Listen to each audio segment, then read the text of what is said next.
யார் அந்த அற்புதமான மந்திரத்தை சொன்னது? என்ன மந்திரங்க?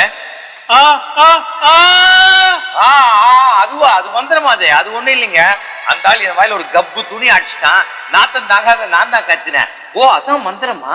அதுதான் மந்திரம். ஓ, நான் ஜாடியில போறதுக்கு முன்னாடி இந்த முண்டத்துக்கிட்ட சொல்லிட்டு ஒளிஞ்சேன். ஆனா இது மறந்துடுச்சு. அது தண்டங்க.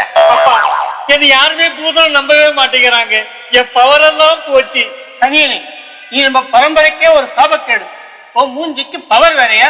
இனிமே உனக்கு எப்பயுமே பவர் கட்டுதான். ஆமா, இனிமே நீ ஜெனரேட்டர் தான் ஓடணும். சீனு, ஜேபி விஜய் ஆங்காங்க தப்பிச்சிட்டாங்களே. ஒண்ணு கவலைப்படாதீங்க, நான் என்னோட சைக்கிள்ல குறுக்கு உள்ள போய் அவங்களை கண்டுபிடிச்சிடுறேன்.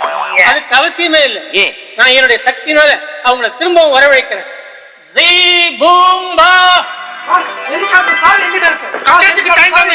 பாம்பு வெடிக்கிறதுக்குள்ள நானும் விஜய் ஹாங்காங் பறந்து போயிடுறோம். சும்மா இருயா. பாம்பு வெடிக்கிறதுக்குள்ள கொஞ்ச நாள் பாம்பு வெடிக்காதுதான் நல்லா இருக்காதா இந்தியா? நம்ம பாம்பு வெடிக்கிறதுக்குள்ள என்ன இதையே திருப்பி சொல்லிட்டு இருக்காங்க. ஒண்ணும் கவலைப்படாதீங்க. இது வரைக்கும் கெட்டவரா இருக்கிற இந்த ஜேபியை நான் நல்லவராக்கி காட்டுறேன். ஜீ பூம்பா. விஜய், சீனு, நான் திருந்திட்டேன். நான் நல்லவன் ஆயிட்டேன்.